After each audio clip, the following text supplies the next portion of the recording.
हर हर महादेव। दर्शक बंधु, अयोध्या भव्य राम मंदिर प्राण प्रतिष्ठा हो सारी। काशी रे ज्ञानवापी मस्जिद केस रे हिंदू मानक सपक्ष रे फैसला आसी सारी। वाराणसी कोर्ट रे 1996 रिपोर्ट अनुसार सेठारे पूजा करिवार अनुमति दिया जायछि। किछि लोक सेठारे पूजा करिबा घटना को 80 शतक राम मंदिर ताला खोलिबा सह तुलना करुछंती। आपण को जणाई देउछु, हिंदू पक्ष लगातार यह दाबी करि आसुथिला जे मंदिर को भांगी सेठारे एई मस्जिद निर्माण करा जायतिला। मस्जिद भितरे होइतिबा एएसआई रिपोर्ट मुताबक सेठारे मंदिर थिबार अनेक प्रमाण मिलिछि। एहाकु आधार करी हिंदू पक्ष 3टी अधिकार मागिछि।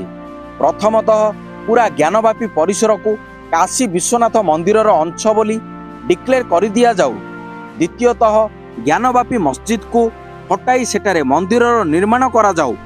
आउ तृतीयतः मुसलमान मानंकु सेठाकु आसीबा पई बारण करा जाऊ। आपण यह शुणी आश्चर्य हेउथिबे जे सेठारे एपरि कोन मिलिगला जाहा फल रे हिंदू पक्ष सेठारे मंदिर पई दाबी करुछि। आसंतु आज आपण को 350 वर्ष पछर एही विवादर गोटी गोटी घटनार विवरणी देबी। एपरि सब विवरणी देबु जहा आपण आगरु केबे केउठी भी देखि नथिबे। तेणु वीडियो को पूरा देखंतु। मुस्लिम पक्ष दाबी करुछि जे आज जेउठी मस्जिद रहिछि सेठारे केबे मंदिर ही नथिला, किंतु आज आमे आपण को डिटेल रे जणाई देबु जे ज्ञानवापी मस्जिद को नहीं आम पुराण कौन कहूछि। आउ एहा भी कहबू विगत 1000 वर्ष मध्य काशी आसीथिबा विदेशी यात्री टूरिस्ट मस्जिद स्थान रे मंदिर थिबाकु नहीं कौन कौन सबू उल्लेख करी कहिसंती। आपण को यह मध्य जणाई देबू एई 1000 वर्ष मध्य मंदिर को केते थर भांगा जाइछि। आउ लगातार हेउथिबा आक्रमण परे भी मंदिर को किपरि ठिया करी रखा जाइथिला। आउ आज तारीख पर्यंत सेठारे कौन सबू विवाद होइतिला एवं एएसआई रिपोर्ट मुताबक सेठारु कौन मिलिथिला सेही सबू विषय आजिर वीडियो रे आलोचना करिबा। दर्शक बंधु, एक एपरी सहर जहार नाम शुणिबा क्षणी मन भक्ति भाव रे भरी जाए। एपरी एक सहर जहाकु सबुठारु पुराना सहर रूपरे माना जाए, जहा भगवान शिवंकर त्रिशूल उपरे बसी रहिछि। आउ एपरी पुराना सहर जहार उल्लेख ऋग्वेद, रामायण, महाभारत भली पुरातन ग्रंथरे रहिछि। कुहा जाए जेबे विश्वामित्र राजा हरिश्चंद्रंकर परीक्षा नैथिले सेतेबेले से शरण नेबा पई एई सहर को आसीथिले। एई सबुरु जना पडुछि एई सहर केते पुराना। एई विषय को नहीं आम इतिहास कौन कहूछि ताहा तो जानिबा, किंतु एहा पूर्वरु जानिबा आमर वेद पुराण स्कंद पुराणर काशीखंड ज्ञानवापी को नहीं कौन कहूछि। सेही स्कंद पुराण जहार रचना 5म रु 8म शताब्दी रे करा जायथिला। तेबे एही काशीखंडर 34 अध्याय 77, 38 एवं 39 अध्याय ज्ञानवापीर महात्म्य श्लोक उपरे रहिछि। 36 नंबर श्लोक रे तो सीधा सीधा लेखा जाइछि विश्वेश्वरंकर दक्षिण रे ज्ञानवापी अवस्थित रहिछि। आउ नंदींक मुह दक्षिण दिग को हेबार अर्थ यह जे शिवलिंग सेठारे थिला। एही आधारर 17 नंबर श्लोक रे भी सफा सफा लेखा जाइछि जे इति ज्ञानम ममद्भूतं ज्ञानवापी क्षणत क्षणत। यार अर्थ ज्ञानवापीर दर्शन पर ही मो मध्यरे ज्ञानर संचार होइगला। ज्ञानवापीर अर्थ ही हेउछि ज्ञानर कूप। जो ज्ञानवापी को मस्जिदर नाम देई सेमाने ताको मस्जिदर आख्या देउछंती, सेही ज्ञानवापी तो सेही वेदरु ही नामित होइछि। जेपरि राम भद्राचार्य राम मंदिर केस समय रे वेदरु प्रमाण देई एपरि कहि देइथिले जे आम वेदरे हजार हजार वर्ष पूर्वरु अयोध्या रे राम मंदिर हेबार एक्जाक्ट लोकेशन रो भी उल्लेख रहिछि। सेही प्रकार स्कंद पुराण भी ज्ञानवापी मस्जिद मंदिर हेबार सबुठु बड़ प्रमाण अटे, जहाकु कौनसी अदालत मध्य टाली देई पारिबे नाही। ये थिला वेदर कथा।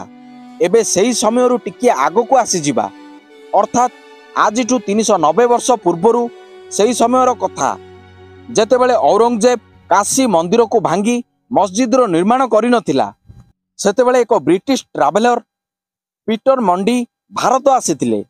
पीटर मंडी निज पुस्तक the travels of Peter Mundy in Europe and Asia 1608 रु 1667 एही बही रे निज वाराणसी यात्रा मध्य उल्लेख करिसंती। पुस्तक से शिव पूजा को नहीं मध्य विस्तृत रूप से लिखिछंती। बनारस को आसी मंडी लिखिछंती यह क्षत्रिय ब्राह्मण और बनियों बस्ती अटे। काशी रे विश्वेश्वर महादेवंकर सबुठु बड़ मंदिर रही जहां पूजा करिबा पई दूर दूर लोक एठाकू आसी थांती। पीटर मंडी गोटे स्थान रे लिखिछंती जे से निजे मंदिर मध्य को जाइथिले जोंटी मध्य भाग रे एक उच्चा स्थान रे बड़ पत्थर शिला रही जहाँ उपरे लोके गंगा नदीर जल एवं क्षीर चढ़ाऊ थांती।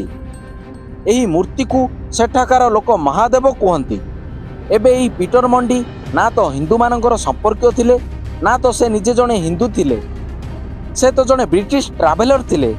आउ सेही समयर ट्राभेलर भली से मध्य दुनिया बुली सेही सबु कथा कहउचंती जहाँ तांकु तांको आखिरे देखा जाइथिला। सेही पुस्तकर पीडीएफ मध्य इंटरनेट रे सहजरे मिल जिवो जहार उल्लेख मु एठारे करूछि। आपण जाई मध्य सेठारे पढ़ी परिबे। एही सबुरु तो यह स्पष्ट हेउछि जे सेठारे ज्ञानव्यापी परिसर रे मंदिर थिला जहार भरपूर प्रमाण रही। वर्तमान तो आमे एएसआई रो कथा ही कहि नाउ, एबे तो आमे केवल हिस्टोरिकल फैक्ट रो ही कथा कहउछु जहाँ 1000 वर्ष तले लेखाथिबा पुराण हेउ किंबा 100 वर्ष तलर ट्राभेलर मानक द्वारा लिखित पुस्तक हेउ।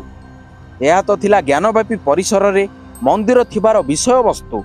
एबे आसंतु जानिबा एही मंदिर उपरे से सब आक्रमण जहाँ एही मंदिर को केवल थरे नुह अनेक बार भांगी। काशी विश्वनाथ मंदिर सबुठु पुराणा प्रमाण तथा इतिहासकार जहाँ राय रही ताहा हेउची एही मंदिर को 1100 शताब्दी रे राजा विक्रमादित्य निर्माण करथिले, किंतु निर्माण परे 1200 शताब्दी रे ही एहा उपरे प्रथम आक्रमण करा जाइथिला। 1200 शताब्दी रे जन्म होइतिबा एक कवि और इतिहासकार हसम निजामी निज पुस्तक रे एही मंदिर उपरे होइतिबा आक्रमण उपरे डिटेल रे उल्लेख करी लिखिछंती। निजामी लिखिछंती जे कर्णचर राजा जयसन को हराइबा परे मोहम्मद घोरी को सेनापति कुतुबुद्दीन आइबाक बनारस को पलाई जाइथिले। कहा जाए जे बनारस पहुंची एही लोक माने बहुत सारा मंदिर को नष्ट करथिले। एही समय रे एही लोक माने काशी मंदिर उपरे मध्य हमला करंती एवं ताकू संपूर्ण रूपे भांगी नष्ट कर दियंती। काशी विश्वनाथ मंदिर उपरे हेबार यह प्रथम हमला थिला। एहा परे इल्तुतमिश को समय रे हिंदू व्यापारी माने काशी रे भंगा जाइतिबा अनेक मंदिर को पुणी थरे निर्माण करिबार काम करितिले। सेही भितरे काशी विश्वनाथ मंदिर मध्य शामिल थिला। एहा परे सर्किस तनज आसिला। एही सर्किस तनजर तृतीय सुल्तान मोहम्मद शाह सर्किस थिला। मोहम्मद शाह सर्किस 1436 रु 1558 मध्य रे पुणी थरे मंदिर भांगिबा आरंभ करिदेला। एही समय रे काशी विश्वनाथ मंदिर को पुणी थरे भांगी नष्ट कर दिया गला। एहा द्वितीय थर थिला जोंठी काशी विश्वनाथ मंदिर भांगी दिया जाइतिला। आगामी अनेक वर्ष जाई सेठारे कौनसी भी मंदिर नथिला। पुणी हिंदुस्तान उपरे बादशाह अकबरंकर राज हैला। एही अकबरंकर दरबार रे 9 रत्न मध्यरु जने टोटर मर्जी निज पुओ को कही मंदिर को पुणी थरे निर्माण करथिले। एहा परे 1632 रे शाहजहान एहाको भांगिबा पई सेनार गोटे दल एठाको पठाई देइथिले, किंतु भिड़ विरोध मध्य रे तांको फेरिबाको पड़िथिला। एहार परवर्ती समय रे शाहजहान रोगाक्रांत हेबा फଳରେ तार शासन दुर्बल हेबारे लागिला। एहा परे सेही शाहजहान रो पुओ औरंगजेब निज भाई मानक हत्या करी बादशाह होइगला।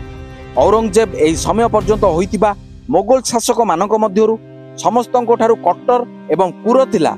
औरंगजेब को जेपरी ही जना पड़िला जे बनारस रो अनेक विद्यालय रे पिला माने भारतीय संस्कृति एवं धर्मर शिक्षा नेउछंती तो औरंगजेब आदेश देई से सब शिक्षानुष्ठान को मध्य ध्वंस करि देइथिला। सेही औरंगजेब जे 49 वर्षर शासन काल मध्य रे देश रे शह शह मंदिरर ध्वंस करिथिला।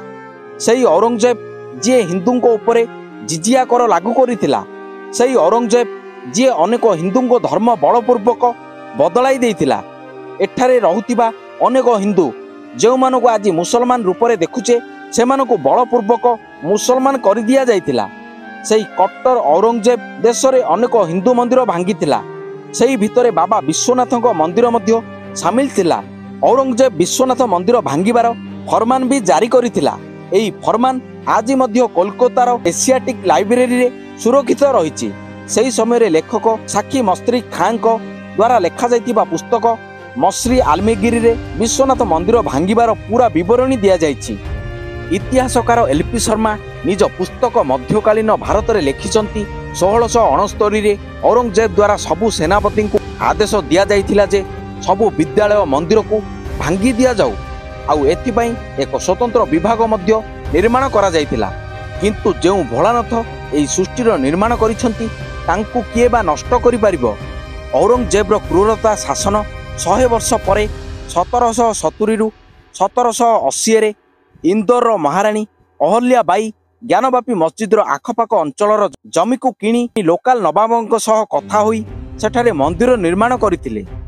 ଯେଉଁ ଅହଲ୍ୟା ବାଇ ଏହି ପରିସରରେ ମନ୍ଦିର କରିଥିଲେ, ଯାହା ଉପରେ ପଞ୍ଜାବର ରାଜା ରଣଜିତ ସିଂ ସୁନାର ଛତ୍ରୀ ଲଗାଇଥିଲେ, ପୁଲ୍ୟର ମହାରାଣୀ ବେଜାବାଇ ଜ୍ଞାନବାପୀର ମଣ୍ଡପ ବନାଇଥିଲେ, ଆଉ ନେପାଳର ମହାରାଜ ସେଠାରେ ବିଶାଳ ନନ୍ଦୀଙ୍କ ପ୍ରତିମା ସ୍ଥାପିତ କରିଥିଲେ।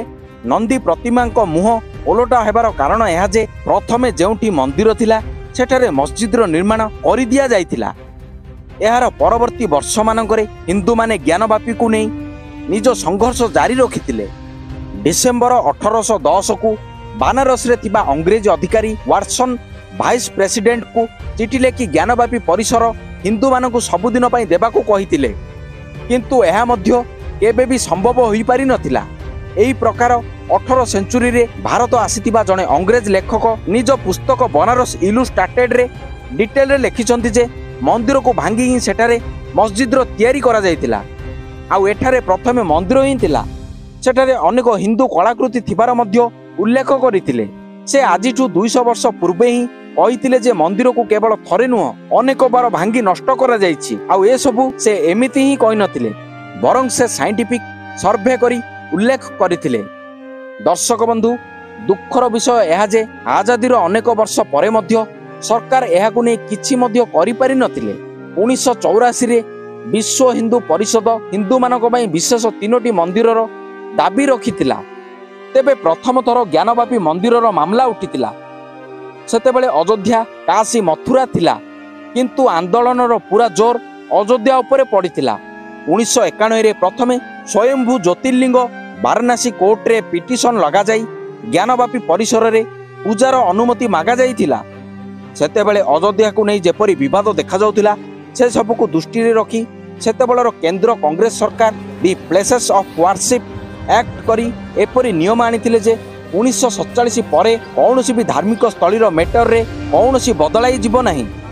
ଏହିପରି ବିବାଦ କେନ୍ଦ୍ରରେ ଆଗାମୀ 22 ବର୍ଷ ପର୍ଯ୍ୟନ୍ତ ଏହି ମାମଲାର କୌଣସି ଶୁଣାଣି ହୋଇନଥିଲା।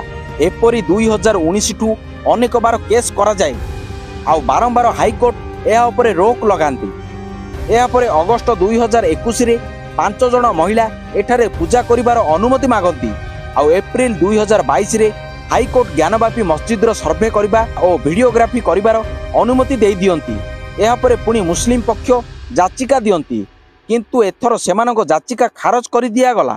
ଏହାପରେ ସୁପ୍ରିମକୋର୍ଟ ମସଜିଦର ଯେଉଁ ସ୍ଥାନରୁ ଶିବଲିଙ୍ଗ ମିଳିଥିଲା ସେହି ସ୍ଥାନକୁ ସୁରକ୍ଷିତ ରଖିବାକୁ ଆଦେଶ ଦିଅନ୍ତି। ସେପ୍ଟେମ୍ବର 2022ରେ 5 ଜଣ ମହିଳାଙ୍କ ସେହି ନିବେଦନକୁ ମଧ୍ୟ ଗ୍ରହଣ କରିଦିଆଗଲା। ଏହାପରେ 2023ରେ ଜ୍ଞାନବାପୀ ପରିସରର ସର୍ଭେର ଆଦେଶ ଦେଇଦେଲେ। ଏହି ସର୍ଭେର କାମ ବର୍ତ୍ତମାନ ଶେଷ ହୋଇଯାଇଛି। ରିପୋର୍ଟ ଅଦାଲତକୁ ପଠାଇ ଦିଆଯାଇଛି। ଅଦାଲତରୁ ଆସିଥିବା ରାୟରେ ହିନ୍ଦୁ ପକ୍ଷ ଖୁସି ହୋଇଯାଇଛନ୍ତି। ହିନ୍ଦୁ ପକ୍ଷ କହିବା ଅନୁଯାୟୀ ସର୍ଭେରୁ ମିଳିଥିବା ତଥ୍ୟ ଏତେ ମାତ୍ରାରେ ସଫା ଯେ ସେଠାରେ ମସଜିଦ ସ୍ଥାନରେ ମନ୍ଦିର ହିଁ ହେବ, ଆଉ ଅଯୋଧ୍ୟା ଭଳି ଏଠାରେ ବି ତାଙ୍କମାନଙ୍କର ଜିତ୍ ହେବ। ଏଏସ୍ଆଇର ସର୍ଭେରେ ଏପରି ଅନେକ ପ୍ରମାଣ ମିଳିଛି ଯାହା କାହାର ବି ପାଟିକୁ ଚୁପ୍ କରିଦେବ, ଆଉ ସତକୁ ମାନିବାକୁ ବାଧ୍ୟ କରାଇଦେବ। ଆପଣଙ୍କୁ ଜଣାଉଛୁ ଯେ 100 ଦିନ ଧରି ଚାଲିଥିବା ଏହି ସର୍ଭେରେ 21ଟି ଏପରି ପ୍ରମାଣ ମିଳିଛି ଯେ ଯେଉଁ ମଧ୍ୟରେ ଶିବଲିଙ୍ଗ, ହନୁମାନ, କୃଷ୍ଣ ଓ ବିଷ୍ଣୁଙ୍କ ମୂର୍ତ୍ତି ମଧ୍ୟ ମିଳିଛି। ରିପୋର୍ଟରେ ସଫା ସଫା ଲେଖାଯାଇଛି ଯେ ଔରଙ୍ଗଜେବର ଶାସନ କାଳ ଭିତରେ ମନ୍ଦିର ଭାଙ୍ଗି ମସଜିଦର ନିର୍ମାଣ କରାଯାଇଥିଲା। ଏପରିକି ମସଜିଦ ଭିତରେ ମନ୍ଦିରର ଅଂଶକୁ ପ୍ଲାଷ୍ଟର ଓ ଚୂନରେ ଆସ୍ତାର ଦେଇ ଘୋଡ଼େଇ ଦେବାର କଥା ମଧ୍ୟ କୁହାଯାଇଛି। ସର୍ଭେରେ କୁହାଯାଇଛି ଯେ ମସଜିଦର ପଶ୍ଚିମ କାନ୍ଥଟି ପୁରା ମନ୍ଦିରରେ ହିଁ ଥିଲା। ସେହି କାନ୍ଥରୁ ହସ୍ତି ଓ ତ୍ରିଶୂଳର ଚିହ୍ନ ମିଳିଥିଲା। ଏହାଛଡ଼ା ଏପରି 32ଟି ଅନେକ ଶିଳା ମିଳିଛି ଯାହା ବଡ଼ ପ୍ରମାଣ ଦିଏ ସେଠାରେ ଆଗରୁ ହିନ୍ଦୁ ଭଗବାନଙ୍କର ମନ୍ଦିର ହିଁ ଥିଲା। ଦର୍ଶକ ବନ୍ଧୁ, ଯଦି ଏହି ସବୁ ପ୍ରମାଣକୁ ଦେଖିବା, ପୁରାଣ କଥା ଓ ଇତିହାସକୁ ଦେଖିବା ତ ଏଠାରେ ଅଯୋଧ୍ୟା ଭଳି ମନ୍ଦିର ହିଁ ନିର୍ମାଣ ହେବ। ଏହା ଥିଲା 1000 ବର୍ଷର ଲଢ଼େଇ, ଯାହା ବିଷୟରେ ପ୍ରାୟତଃ ସମସ୍ତେ ଜାଣିନଥିବେ। ଆଶା କରୁଛୁ ଏଠାରେ ମଧ୍ୟ ହିନ୍ଦୁମାନଙ୍କର ସତ୍ୟର ହିଁ ଜୟ ହେବ।